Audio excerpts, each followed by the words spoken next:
Hi there, welcome to Yaki Talks Games. I'm your host, Yaki Margulies. I'm an actor, comedian, writer, musician, and hyphenate king. And I'm also a board game enthusiast. This is the very first episode. So for our inaugural episode, I wanted to talk about one of the first board games I ever got. And I'm not talking about games from the classic era of board games like Monopoly or Sorry, Parcheesi, Clue, because those games suck. Those are boring.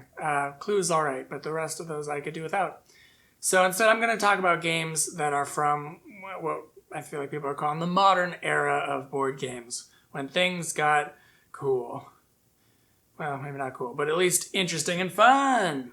I'm a little bit dressed up today just because I felt like it. Usually I'll probably be in a t-shirt because I can't be bothered. Here I am on a couch. Alright, here's my very first game. The first game I got, I'm talking about Small World. Ooh, this is from Days of Wonder Games. Look at all those guys on the cover. Doesn't that look inviting? They're all pushing each other off a cliff. It's for 2 to 5 players. It says it's ages 8 and up, and the box says 40 to 80 minutes is the gameplay time. And I would say it's probably closer to the 80-minute than 40-minute range. I'm not going to get into a whole rules explanation because I'm sure that there are videos for that and who's got the time. But I'll explain it a little bit, at least so you get a sense for how this game plays, and then I'll go into my review of it. What fun! Let's get into it. So the first interesting thing about this game already is that it has 2 different double-sided boards. Each side is for a different player count. So there's a smaller land for if there's 2 players, slightly more area for 3 players, 4 and 5 players, you get it. Always making sure that it's a small world, because that's the name of the game. There's not quite enough land to go around. So the point of this game is you're trying to conquer as much of the map as possible. At the end of each of your turns, you get money for each region that you control. And at the end of the game, whoever has the most money wins. Just like in real life. So the way it works is you pick a faction. And there's all kinds of different factions. Each one is a race combined with a class, let's say. So you could have like Dragon Master Wizards. That's a cool one. Or Hill Trolls. I don't know. Merchant Tritons. You randomly put these different class and race tokens together. So each game, there'll be a whole different combination of factions. So first you're going to pick your faction. There's a little market of options you can choose from. The further down on the market, the more it'll cost you. And you're going to get a bunch of little pieces that represent your warriors. And you're going to get on the map and just start conquering. And the way you conquer each region is you have to have 2 warriors, 2 little tokens, plus 1 more token, 1 more warrior for every item that's on that region. Whether it's a cardboard little mountain token, or some sort of lair, or encampment, or other people's warriors. Whatever's there, you're going to have to add some more warriors. There's not a whole lot to the battling. There's no dice rolling for the most part. There's no revealing hidden cards. It's just a numbers game in terms of conquering. So it's fairly simple, and then you rack up your money after each round, depending on how much you've conquered. Now, one cool thing about this game, and I'll say something that makes it unique, is that you're not going to play with your faction for the whole game. Once you pick your alchemist sorcerers or whatever, that's not it for the whole game. Instead, over time, you're going to be putting more and more of these tokens on the map, and you only have so many, and you're going to run out, and as your faction gets spread too thin, you can choose to go into decline, which does take a whole turn.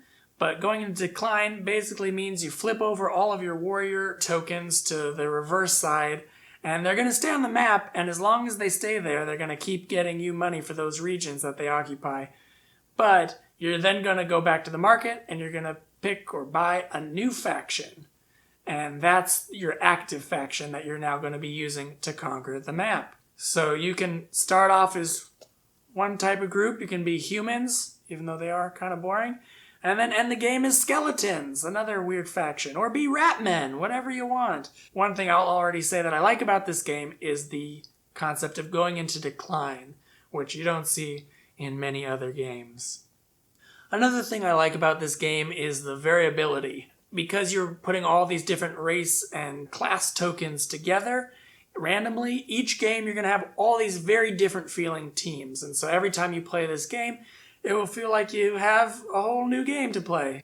Another thing that I like about this game, which I touched upon a little bit earlier, is it's fairly simple. So this game is really nice for people who are new to board games, people who want to dip their toe in. It's a kind of a nice gateway to more complex, heavier board games, perhaps. But at the same time, this game has enough meat on the bone with all these different factions and the ways that they play that this is good for more experienced board gamers as well. It's fun for the whole family is what I'm trying to say. And then the last thing is just the art, the components. It's all very nice. The artwork on the board and on the individual tiles and tokens are all very evocative. It's funny, even though it's a violent game, but the art is a little bit cartoonish, which I think makes it a little more accessible.